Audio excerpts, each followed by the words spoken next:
Thanks for having us and for the nice introduction. My name is Kevin Price. We're your 401k advisors. I brought with me today Carrie Eigenes and Jason Stanfield. I obviously didn't get the memo on the gray pants, white shirt, but I went blue, so hopefully that'll be okay to remember our name today. A couple items that we wanted to go through today. Obviously, the first topic that was important as Amanda and I sat down and we're trying to figure out what we could offer from a financial wellness standpoint was the taking control of your finances, and we felt it was appropriate to look at this time of year as we're gearing up for the holidays, and sometimes budgets and money stuff can get a little bit out of whack. And so we'll go through this presentation. In front of each of you there, you should have a little 6-page worksheet. We will do some of these today, some will be for homework. If you'd like an additional copy of any of this, Amanda has all of the material from our meeting today, so you can have her email over the PDF and obviously print off as much of this stuff as you'd like. So tell me if you do not have any of this stuff. A couple other things we'll talk about that have been real popular in some of our other workshops are it's time to start saving. You should all have one of those. Incidentally, on the back of each of these brochures is your 401k website. If you haven't accessed your website, I think it's worth a financial goal in your new wellness program to go in there and make that one of your first steps as you're thinking about your retirement. Just log in. Look at it, play around with the website a little bit, but that's the new website for the retirement plan. Additionally, the other brochure there is there are 2 ways to invest in your plan. This one talks about the differences between the pre-tax, which is kind of the standard 401k contribution, and Roth, which we added in, I think, 2015. If you haven't looked at Roth, I'd encourage you to at least explore what that might be like for your retirement plan. It's a real easy choice to make on either side of those. So we'll dive in, starting with this presentation. Hopefully if we have room at the end, we can talk a little about these things. So this is a presentation we've delivered a handful of times. It's called Taking Control of Your Finances, a plan to reduce debt and build savings. Anyone heard of Dave Ramsey? Yes. Some hands? Good. Really a popular finance guy. These stats are right from his website, so Dave Ramsey is someone that we've partnered up with. Now the cusp of Dave's stuff is, to take control of your money and make your financial situation behave the way that you want, as opposed to maybe not having a plan. And that's kind of what we're going to talk about today, is putting a plan in place so that if your money's maybe not doing what you'd like it to right now, we can hopefully help get things on track. So as we talk about wellness and financial wellness, these are the real things that are happening in America today, and why it's so important that we use this as part of our overall approach to being well. 49% of employees are spending time at work on their personal finances. 78% of Americans live paycheck to paycheck. 24% of Americans' paycheck is going to consumer debt. I won't read all of them, but one that certainly stands out is 46% can't cover a $400 emergency. And then obviously, from the standpoint of your financial advisors on the retirement plan here, 55% have less than $10,000 saved in retirement. So given that this is the backdrop of people's finances these days, and obviously we're wanting to help people save for retirement, there are a few of these things that may be more priority before retirement. If we don't have $400 in savings, how can we worry about retirement quite yet? So, given all of those stats, what we want to talk about today is how to get yourself headed in the right direction. One of the first things that comes to mind as we're looking at our financial situation, maybe those pesky credit cards. Does anyone have credit cards? I know I do.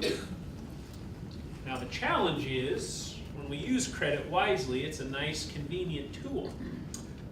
Any guesses as to what the average balance is for those that carry a balance? So a lot of us have gotten to the place where we don't have to have a balance on those cards. We can pay them off every month. But for those that do not, what is the average balance on credit cards? $10,000. $12,000. Getting closer. $16,000 is the average outstanding credit card debt.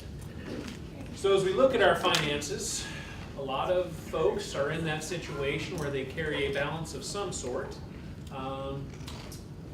And it can be, as it mentions here on the slide, a slippery slope.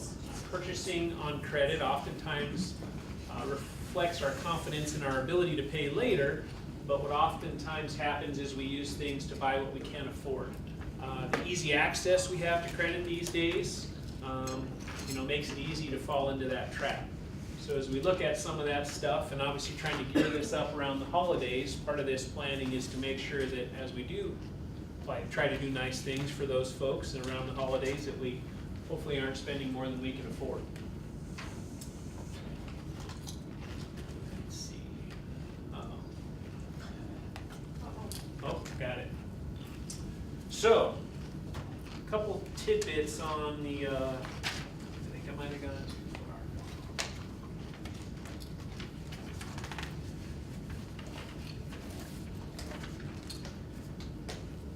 Nope, that's it. So what can get us into trouble is buying on the fly, and maybe doing some things with our credit cards that we normally wouldn't do.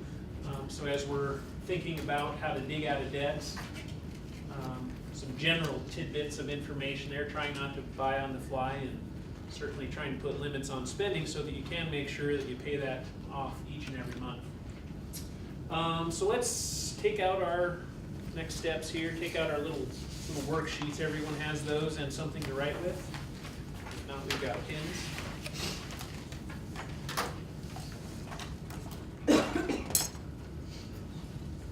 So the first thing that we're going to do is create a balance sheet. So this is worksheet number 1. And what I'd like you to do is start on the left side and list any bank accounts you might have. So in the example that I did for myself here, I put checking and savings. Those are the 2 main bank accounts that somebody might have. They just estimate the balance that you typically have, or maybe that you currently have in each of those accounts. And I didn't add any more. So it does ask about investments account. Now what we're not wanting to know about is your IRAs or 401ks or those kinds of things. Those dollars are really meant for retirement. The investment accounts that they're asking about here would maybe be, if you've got a little side fund set aside for emergencies or something like that. But really wanting to know, what is your liquid position? Okay, so let's spend a couple seconds adding that up. As you tally up your liquid assets, one thing it asks about is upcoming purchases. Something that might be upcoming purchases, obviously with the holidays, maybe you're taking a trip and there's an expense to that. So earmark those dollars and set them aside so that ultimately, when we come down to the bottom, we've got total assets less those purchases. We want to also put 3 months of savings aside. What we're trying to determine is how much free cash flow do we have today as we're building this plan. So the example I put, and these are just fictitious numbers, 3,000 in checking, 10,000 in savings, for a total of 13,000 liquid assets. Planning a holiday trip somewhere for hopefully fun, $2,000, leaves 11,000, and I need 3 months living expenses at 9,000. So my net assets is I have 2,000 of free dollars in my example. On the other side, it's time to tally up some of those liabilities and where maybe our payments are going. So I put 2 credit cards.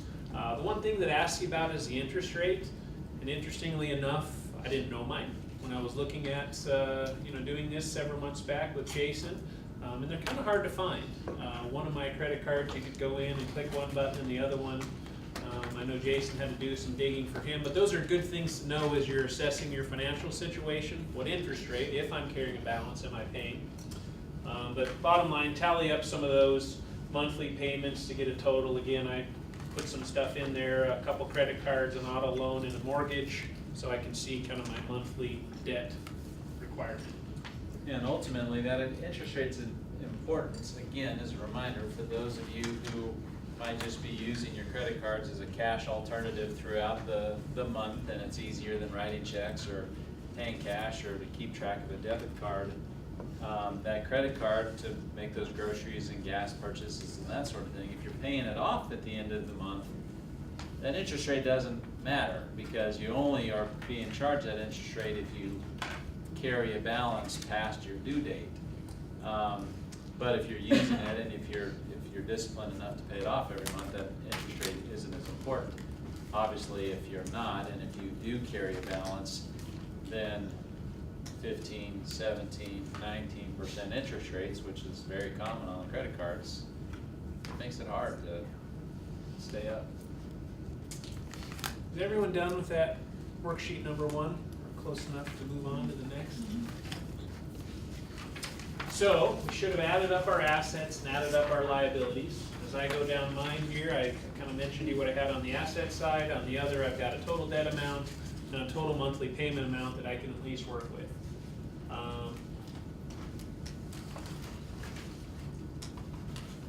This brings us to the conversation as we look at this right side of the first worksheet is, what kind of debt do I have? There are certain good kinds of debt, home mortgages, lines of credits, automobile, student loans, small business loans. Some of those are necessary in this day and age. One of the examples we talked about is 40 years ago when my parents bought their first house, it was $46,000, and so maybe a loan wasn't quite as necessary. Anyone know what the average median home price in Grand Junction is? Just went up. 300,000. We have 150, 300,000. 250. 250. 259 is the answer. So that being said, it's really hard to purchase a house with cash anymore. So those home mortgages are almost a foregone conclusion if you're going out and doing that. And we feel like that's good debt. Those are installment debts. Automobiles kind of work the same way. I think a car 30 or 40 years ago, you could walk in and pay cash, probably $5,000 or less, depending on whether you got the brand new Mustang or the Lincoln or whatever. But nowadays, you'd be hard pressed to spend less than $30,000 or $40,000 on a new car. So a lot of those are necessary things. Certainly student loans with the cost of college are very common, small business loans. Those are all things that are not only necessary, but probably improve your overall financial situation. The kind of debt that we want to focus on today as it relates to the financial plan and how to get your budget, where you want to be is really the credit card. And the fact that interest rates are not great there, lots of annual fees, and they kind of get in that credit trap as you start to build balances there.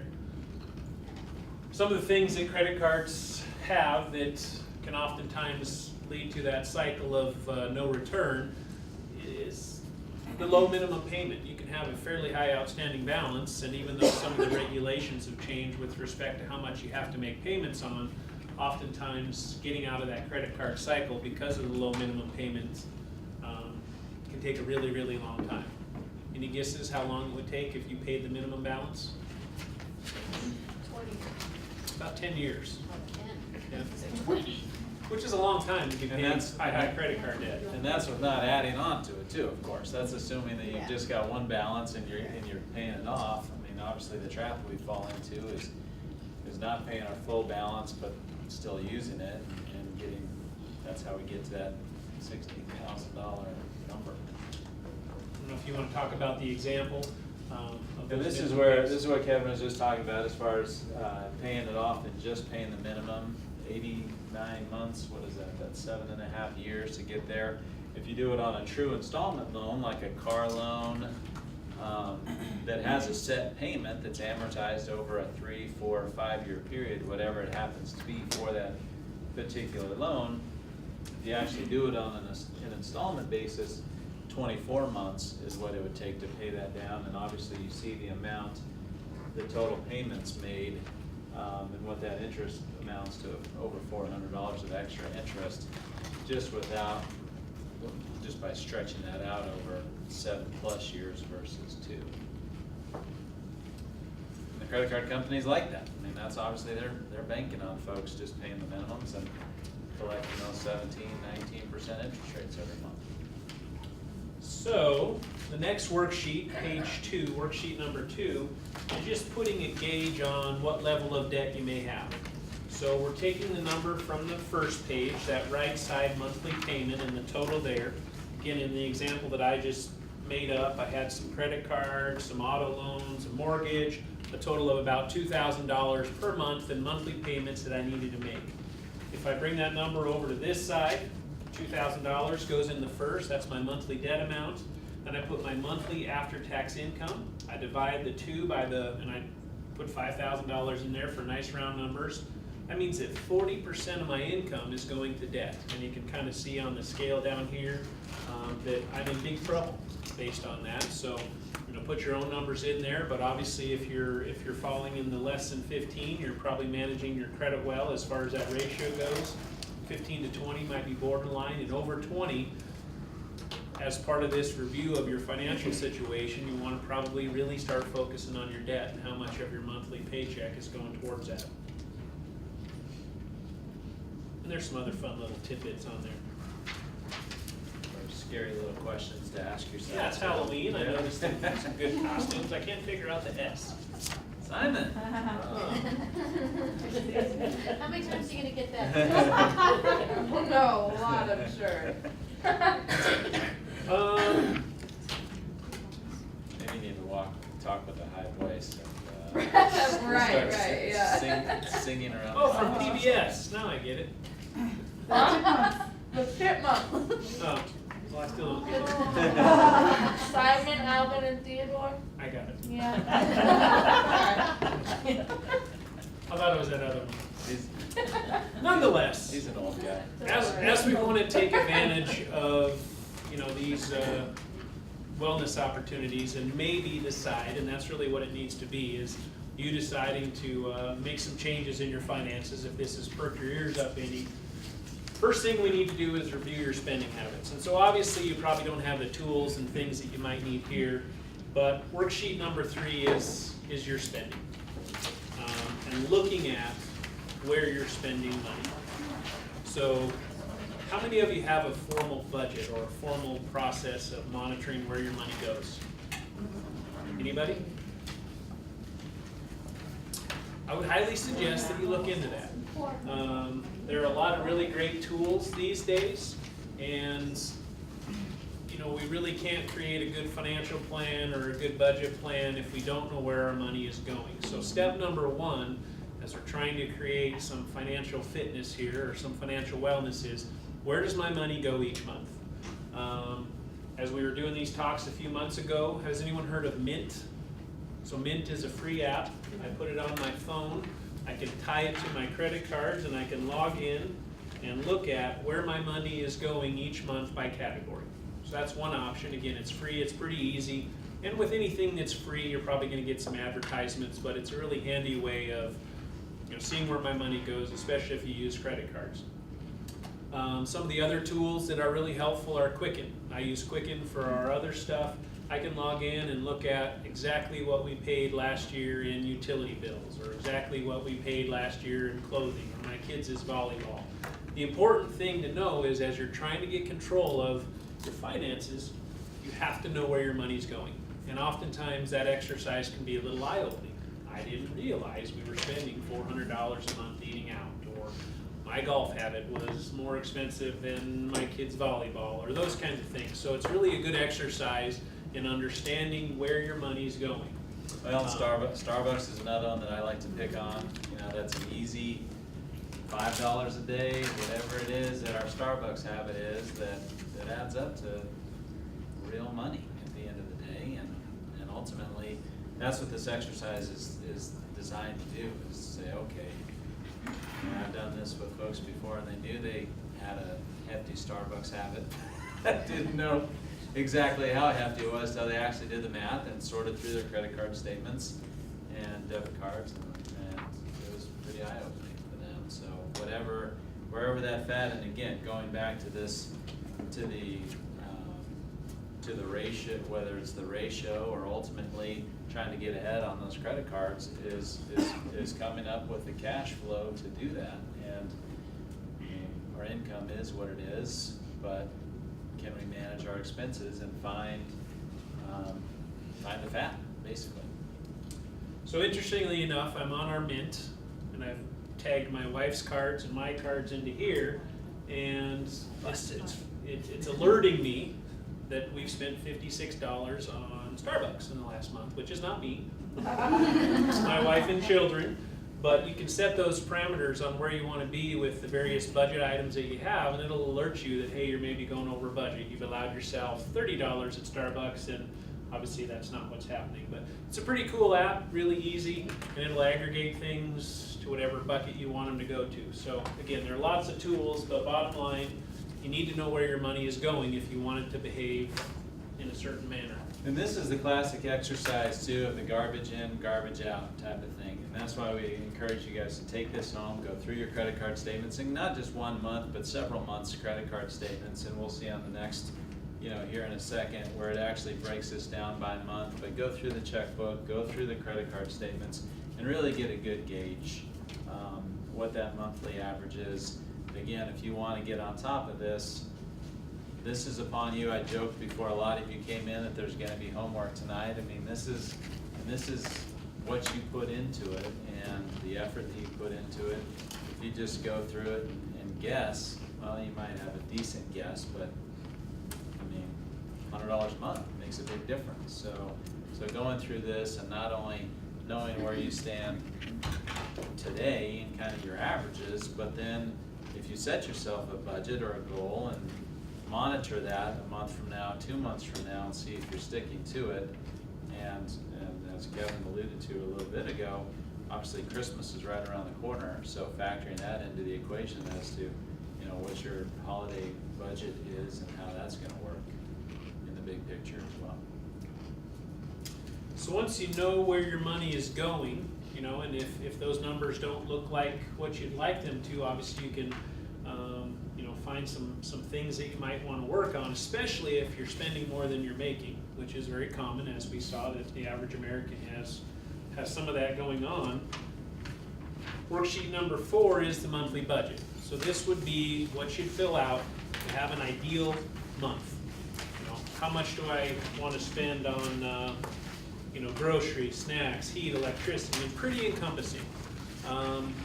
Again, this is just one example of the many things that are out there. I like computer-based stuff. I don't have very nice handwriting, and so if you went to your Excel and typed in open new spreadsheet, you could type in budget and it'd give you 10 different really nice ways of doing this on a computer. Again, Quicken, Mint. No lack of tools depending on what kind of tool you'd like to use and what your affinity is towards paper or computer-based or app-based or whatever. But once you figured out where you're spending your money, now you want to try and come up with a plan on how to make it behave the way you'd like. And ultimately picking the tool that works best for you too. And again, this is if you're a computer person, then use that and keep on it. If it's paper, I kind of lean the other way. Paper's easy for me to sort through, so I like doing that. That's a good little quote, actually. Plan for the future to not simply repeat the past. So as we're trying to make behavioral change in our finances, which we don't have to raise our hands, but based on those statistics that we looked at first and foremost, if 78% of us are living paycheck to paycheck and 24% of our paycheck is going to consumer debt, and 46% of us don't have $400 in savings, certainly there are some things we can do to improve, unless this were a room of above average folks. But if we put a little planning in, we don't have to repeat the past. Sometimes it can seem daunting. One of the reasons we like Dave Ramsey, and this is a lot of his teaching base, is the significant success stories. People paying off $40,000, $60,000, $80,000, $100,000 of debt in a short period of time because they chose to make changes. And that's really what any sort of wellness change is about, is sitting down and coming up with a new goal and then working towards it, because it really doesn't happen automatically. Nothing worth doing does. So we've moved on from page 3 and 4, right? Page 3 is what am I currently doing. Page 4 is what is my ideal. Page 5 is to create a 12-month spending plan. Really the purpose of this 12-month spending plan is to start to identify where do I have money, and how much per month, and how am I going to start digging out of debt. Which again is a big focus of how we're trying to help with finances. But it'll start to create some clarity. I've got $5,000 of credit card debt that I want to work down. If I'm doing it on a monthly basis and I'm putting a little bit aside, sometimes it doesn't feel like I'm making any headway, but putting together a 12-month plan might be the clear picture for me to get excited about getting my credit card debt paid off. And again, all those other tools are great resources. I can go back on my Mint or on my Quicken, look at what I did in May or April, and find where I can make improvements. As we do those plans, again, one of the key factors to, frankly, financial success is to not have debt. Certainly the credit cards, those kinds of things are the first pieces of the puzzle that we want to eliminate, and then we want to start working on the other stuff. Dave Ramsey's big charge is to have total financial freedom, and that's freedom from all payments, including your cars and your home mortgages and things. But we typically start with credit cards as we're working onto it. So, as we're coming up with a plan on how we want to reduce debt, one of the little tidbits is to go back to page number 1. So in my example, after all was said and done, I took my balances and my checking and savings, I accounted for the fact we're taking a trip, had 3 months left over, so those emergencies that come up, but I had $2,000 in net assets that weren't really earmarked for anything. Now if I've got credit card debt of $5,000, I really need to look at why am I sitting on $2,000 in the bank that we generously said was earning 1.25%, which there aren't many banks that are paying that amount, when I've got a credit card that's charging me 18%.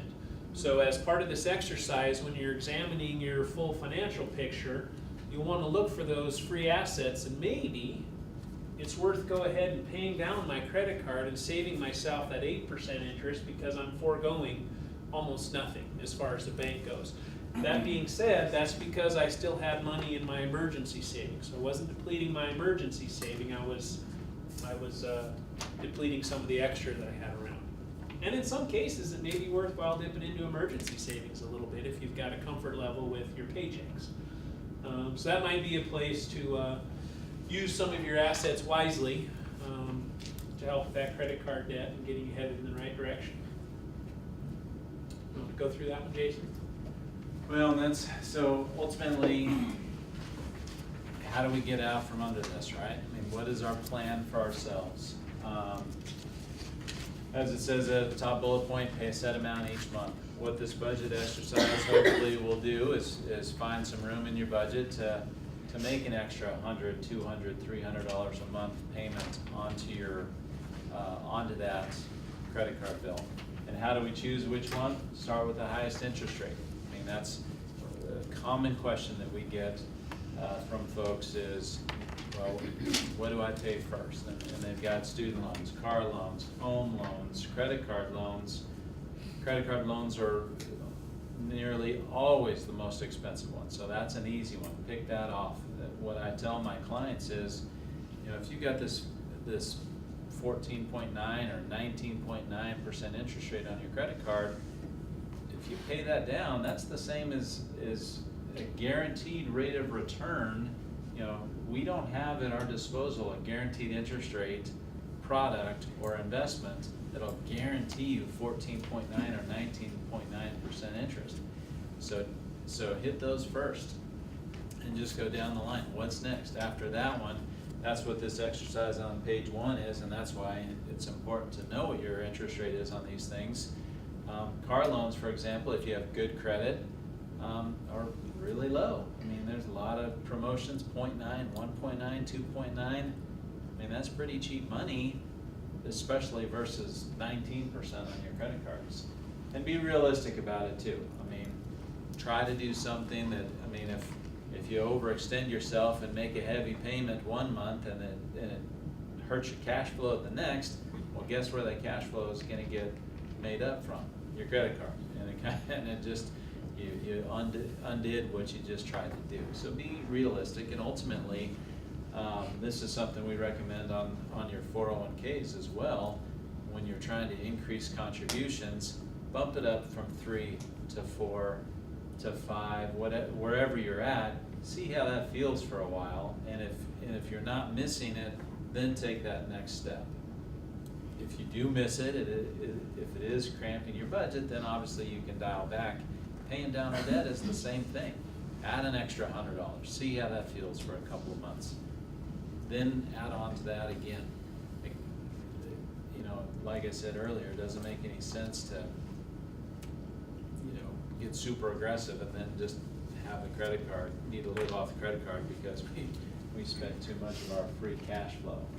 And that's where the readjust comes from, adjust if needed, don't give up, keep doing it, anything extra you can do. And again, those credit cards are just giving you a minimum payment that's gonna be a 7-8 year payment schedule if you just stick to that minimum. So do whatever extra you can and have the discipline to not add on to that credit card balance. You wanna be paying your monthly expenses plus extra towards that balance that you're carrying forward. And then once you're done with one card, depending on how many cards you have, if we've got a handful of cards, if we've got a wallet full of cards, Dave Ramsey will say get rid of them. Pay off one, get rid of them, or even just put, as you're paying these things off, put them in the drawer. Just don't have access to them. Out of sight, out of mind. Close And he'll it. refer to that as the debt snowball. So as you're paying off, each one of these, roll it into the next item on your list. The last page in that worksheet is just designed to give you an idea of how long it may take to get out of debt. So once you've gone through these and you've decided, not only what your monthly payments are, but your monthly balance, it'll give you an idea how long it may take. And this is where, when you're completing those exercises, you might find some extra money, so you can do a current scenario and then a next step scenario. So I've done a budget, I'm gonna adhere to that, and maybe instead of 200, I can do 300. You can see the progress that you're making as it relates to getting debt taken care of. And then, hopefully, as we've gone through these exercises, and it may take 6 months, 12 months, even 18 months to get to where you want to be, these are some tips and advice to make sure that it doesn't happen again. And usually it doesn't. If you've dealt with the pain of getting out of debt at some point, you don't want to get back to that place again. But it's pretty easy to have several credit cards. You get offered one every time you go somewhere. Getting in the habit of saying no thanks is a good option there. Again, keeping tabs on your expenditures. You have to figure out, where's my money going. If you don't know, it's probably not going to behave very well. So use a budgeting tool or a tracking tool to make sure you know where it goes. Oftentimes when you have 2 credit cards, keep one without a balance. Well, hopefully both without a balance, but one for emergencies only. That's just kind of there as your backup. If you do have multiple, you'd pay off and cancel those cards. There's really no reason to have 5 or 6. You want to be careful about which ones you do cancel to make sure you're not deleting old credit. It's good to have some of that older credit. But then getting in the habit of leaving cards home as often as you can. It's just so easy to spend on those things. Once you've gotten to that situation, some of the next things you want to work on are establishing savings accounts. So we mentioned it a couple times as we were looking at that first page, having an emergency savings. Back to the Dave Ramsey stats, 46% of Americans don't have $400 in the bank for emergencies. And we really want to have a financial plan that has a little more buffer than that. The standard is 3 to 6 months. As hard as it is sometimes to see that in the bank and have other things you might want to do with it, that's an appropriate amount to have as budget. So once you've created some latitude in your monthly, get that savings account built up. Deposited the amount you need to handle your monthly budget right into checking, and then move the rest over to savings, and then try not to touch that. Once you've gotten your 3 to 6 months, we can explore other alternatives, but that's a good place to have that money heading.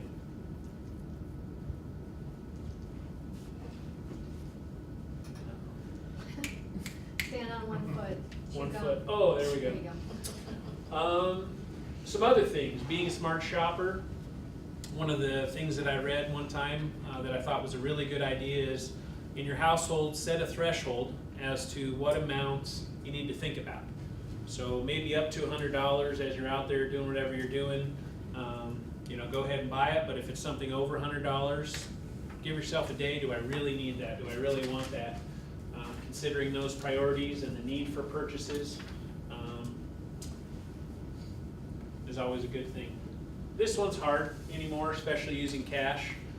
credit cards certainly make it convenient, so when you are shopping, you just pull that guy out and scan it. Actually, I can tap my phone now and do my Apple Pay, but certainly it's helpful. I do find myself not wanting to spend my cash. This one I don't know that I agree with. Anyone know why I might be concerned about debit cards over credit? Overspending. Somewhat overspending. I guess it's more the fraud that makes me nervous. Is if someone steals my credit card and charges up something, the credit card company is on the hook for those funds until we get things figured out. But if someone took my debit card, those dollars do come out of my account, and I think most of the time they figure it out, but you're without those funds until that happens, so I don't know.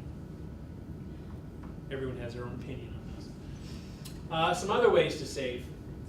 So as we were going through, this process, and I was chatting with my spouse about it, certainly one thing that I had happen in the last year was my charter bill went up. I don't know if that happens to anybody else, but it seemed to be like clockwork. And we really examined how much we needed that extra TV when we've got Netflix and all those other things. So we moved down to internet only and stream everything else, and that saved us about $100 a month with them. So when you're doing the budget process, that's the kind of stuff that you'll see that, boy, I didn't realize Charter had gotten up to $180 a month. I'm not trying to pick on Charter, if anyone's on the video watching Charter, but that's one that kind of scratching my back the wrong way. So look through those things and decide if there's anything unnecessary. Maybe it is Netflix and Hulu, and you decide you only need one of those. Insurance might be something you want to review and determine if the coverage is correct or deductibles are correct. Selling underused assets. Jason and I have a buddy that has a camper and a boat and four-wheelers, and I asked him how many times he used those this year, and he said once. So that might not be a good investment to have lying around the house. And then with a house of teenage daughters, asking them to be conservative with utilities is almost impossible, but those kinds of things when you're leaving the house, turn lights off and make sure your heat's maybe not up, are good ways of saving some money there. And then obviously those variable expenses we've talked about as well. Any questions or comments on that? Okay, so we will open for questions, comments, side remarks on anything that we've talked about so far. Heartburn? Yes. Can you Thanks. touch on, you mentioned it briefly, you paid off your credit card that you've had for 15 years, and you're trying to establish, you're conscious of your credit score. So is it best to keep that credit card at zero balance, of course, but the ones that you've had forever and ever, does that make your credit score go up? Or does it not even matter, you should close the card and It's a variable of all those things. It's the length of time you've had the card. It's the amount of debt you could possibly rack up. So let's say the limit on that card is, 50 grand or something. You could theoretically spend 50 grand, so that's a ding. It's a mathematical equation of, right? I mean, That's the correct answer, yeah. So it really depends on everybody. I think the advice we would give is to be very careful and conscious about the cards you do cancel. One with 15 years of credit history is going to be a lot different than one with 2, and credit history is a huge component of your actual credit score. but making payments on time is actually one of the biggest things that they look at for your credit score. So if you did, you should use that card. You should make one of your city market purchases, for $20 on that and pay it monthly for the $20. Having an inactive card, a card that has, a balance that could, has credit that you could use, but you're not using it, is actually a ding. Actually using the card monthly and showing that you're responsible enough to make a monthly payment is one of the highest things you can do for your credit rating. And some of the ones that are really easy are your Herbert's card and your Target card and your Kohl's card. So when we talk about maybe keeping 2 credit cards, they're typically going to be your actual credit cards, your Citibank or your Discover or something like that, because they typically have higher limits, those kinds of things. But there isn't a blanket answer. You do want to check into that. Interestingly enough, all of my credit cards, I use Discover and Citi. You can go in and look at your credit score, and if you click into it, you'll actually see a lot of the stuff that he was just talking about is what is the breakdown of my credit score. 30% is history, 50% is, you know, this, and then there's some real small buckets of a few other things, length of credit and that kind of thing, so. And it's nice, I use Capital One, and mine's got a credit tracker thing on it, so I'll get an email once a month that says there's been no change to my credit. And I did this a couple of years ago when there's the Experian data loss Fraud. or, fraud or, you know, breach. I was like, okay, what's, you know, I don't want someone out there racking up stuff on my card, so they've got this. I would assume that most credit card companies have it, where you just go in and so it's nice to get that email. I don't even think about it. It pops in, I'm like, okay, good. Yeah, Next. the one that's attached to your card is good. What you don't wanna do is go to one of those sites that offers to do that. That actually is not good a lot of times. And I think it's just a baseline, you know, That's like doing a credit check. Like, the same as if you went for an auto loan and they just ran your numbers, doing it yourself through like an Experian website. The Discover card or the Citibank or, Yeah. Capital One, that's actually better because they're doing it on your behalf. It's not affecting your credit. But to go to like Experian's website and pull a report that you pay for, is actually the same as applying for a mortgage or an auto loan. you do get 3 free per year from each of the credit bureaus, and it's good to do, I think, a check once a year just to see what credit's out there. Some may be still open that you don't know about. So, you know, bottom line, and we can chat about it as long as you'd like if you have questions. Financial stuff is something you need to take onus of, you know, and so many of us really don't. We kind of go through and do what we need to do, and however that happens each month is how it happens. So use these tools or any other tool that you find makes sense to take charge. You know, again, it's like any other improvement that I'm trying to do. If I want to lose some weight, I probably need to have a plan and go to the gym and do that stuff. Same thing here. If I want to lose some debt, I need to have a plan and follow it and try and do my best. If you have questions, I know there are cards of ours all around this place, and we can certainly help steer you in the right direction. But it is a personal exercise you need to decide to take on. We don't have a magic trick. There isn't one. You know, this stuff is pretty simple.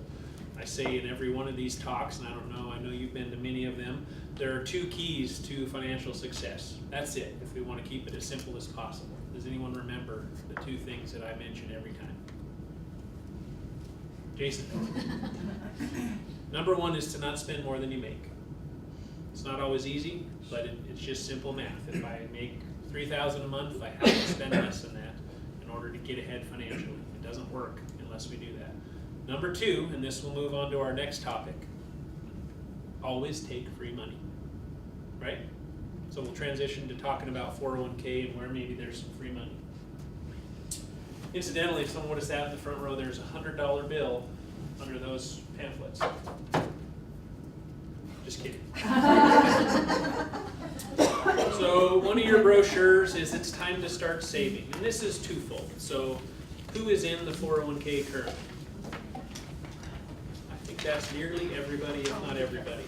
So my second tidbit of advice was always take free money. What is the Hilltop match? 4%. 4%. 100% up to 4%. So just to use some simple math, if I'm making $30,000 a year, I'm putting 4% into the 401k plan, that's $1,200 of my money. How much is Hilltop giving me? $1,200 of free money. There aren't any strings attached, there aren't any vesting schedules. It's just a wonderful benefit from a generous company that believes that your retirement is as important as hopefully you do. So if you're not saving, which everyone raise your hands, we don't need to talk about that for too long, but tell your coworkers that there is an opportunity. And Jason mentioned those guaranteed rates of return, the 19% or 14% if you pay down your credit card. What is the guaranteed rate of return if you participate in your 401k on that match? 100%. Nowhere else on the planet. So try to use that.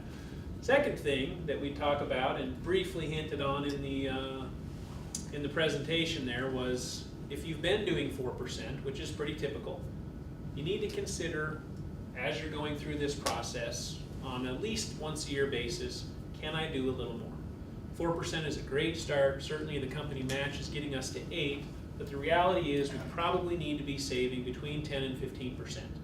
And the Hilltop match is just gravy on top of that. And that's a hard thing to bite off all at once. So as you're looking at your savings habits and how all this financial stuff applies to you, I'd encourage you to take a strong look at getting from 4 to 5, just one. From 5 to 6, 6 to 7. You do that once or twice per year, and in a couple years, you'll be saving 10%, 12%, 15%. So one of the most common questions we get is, how much should we save? And the mediocre answer I give every time is, What you can afford. as much as you can.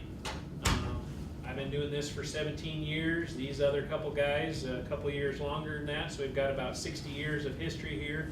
And I can't remember a client that's ever had too much money in my entire career. But we run across a lot of the others, so saving as much as you can is not necessarily a bad thing. Well, and to help you guys kind of see the future too on what that means, that $1,200 a month of your own money plus Hilltop's $1,200. And I'll even dial that back a little bit, and let's say it's $1,000 of your money and $1,000 of Hilltop's. $2,000 a year, and I said a month, I meant a year. $2,000 a year going into your 401k after 30 years, for those of you who have a 30-year time frame, any idea what that amount will be, $2,000 a year for 30 years at market average interest rates? 200,000. 400,000. So as we're getting started, you guys are just getting started and you see your, $1,000 balance, 2, 4, 5, and you feel like this, I'm never gonna retire, or how am I gonna retire, that sort of thing. That's the beauty of these plans, is the time value of money, the compounding interest aspect that you get, and at $2,000 you get to $400,000 in 30 years. Obviously, the more money you put in, going back to Kevin's answer, if we can do more than that, it just gets better. So try to do that. Don't get discouraged. We also run across a lot of folks, maybe they're in their 40s and we're talking to them and they tell us about plans that they had, and they left a job and just cashed it in when they were in their 20s because they didn't know what else to do with it, or got themselves jammed up with credit card debt, or needed a new car, whatever the case may be. We see it and hear it all the time, and ultimately every single person says, I wish I wouldn't have done that. And so just keep that in mind. I mean, this is retirement money. It's a marathon, it's not a sprint. And the best you can do is just keep pounding away. Again, get that, whether it's the debt, whether it's the 401k, make it a priority to invest in your futures. Lastly, I put the Roth versus pre-tax brochure there, highlighting the fact that you do have a choice as to how you'd like to be taxed. How does pre-tax work? Anybody? For the taxes? It taxes it now, so you don't have to pay the taxes later. That's Roth. So pre-tax means you're putting in the dollars before taxes and you're saving tax today. So when I put $100 in my retirement plan, the $100 goes in before anything else. So whatever my tax bracket is, let's say 20, 25%, that means I'm saving those dollars today. I'm not paying tax. However, when I retire and I've got my $400,000, as I go to withdraw those funds, I'll owe tax on that because I've never paid taxes yet. Typically, that's been a very popular method of saving because our tax rates when we're earning dollars are usually a little higher than when we're in retirement. So I can avoid tax today when I'm earning and maybe in a higher bracket, and in retirement I may pay a little lower. That's worked well for a long time. When they started 401k plans in the 80s, what was the highest tax bracket? Any guesses? 70%. So think of those people deferring at 70, not paying at 70, and probably retired in the 20 or 25. That's a big spread and a pretty big win with respect to taxes. Historically speaking, we're in one of the lowest tax rate environments, if not the lowest ever. So the advent of the Roth in the late 90s was a really good idea. It became available in 401k plans in 2006, and obviously available here recently. So those folks that might want to consider Roth, you pay the tax today. I put my $100 in, I don't get any tax savings. But when I've accumulated $400,000 in retirement and I make those withdrawals, how much taxes due? Zero. Ideally speaking, we like people to accumulate a little bit of both. Your 401k plan is the perfect way to do that because the Hilltop match goes into a pre-tax bucket no matter what. You can't decide which side of the tax cuts those go in on. That is always going to be taxed to you down the road. So if you like the idea of Roth, you can put your 4% in on the Roth side. Hilltop's going to make their match on the pre-tax side. You've automatically started this two-tier way of saving for yourself. Some general blanket suggestions are, if you're fairly young, under age 30, 35, you're kind of still ramping up your career, you're probably in one of the lower brackets you'll ever be in. So it might behoove you to look at the Roth. Some tax stats. A single person making under $38,000 is only taxed at the 12% rate, or that's where that last marginal dollar is, plus some federal, so really it's 17 cents of every dollar. If you make over $38,000 or so, you're starting to get up where they hit you with another 10 federal, so that's a 27% rate. You know, maybe then you'd look at splitting it a little bit.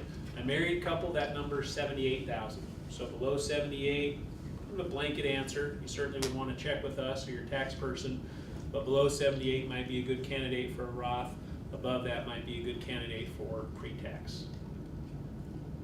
And with anything, it all depends. As most of this stuff is.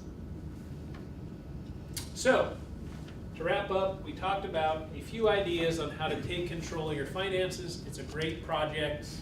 I highly encourage you to invest some of your time in understanding your money. It will be well worth it. It's just such an important piece if you want to have financial freedom is to do this kind of stuff, whether it's what we just gave you or anything else. You need to know what's going on with your money. Secondly, that little tidbit, you're all participating, but as you find extra dollars, take up your 401k contributions and then again maybe consider the Roth. Lastly, on the back, we talked about going to the website. Who looks at the website? Anybody? Figured you did? 2? That's not enough. Go in there and check it out. It's well worth your time. There's some really great financial tools. Take just a few minutes and certainly counts toward one of your wellness goals. You could just have, I looked at my 401k, be one of those goals, I believe. So, highly recommend you doing that.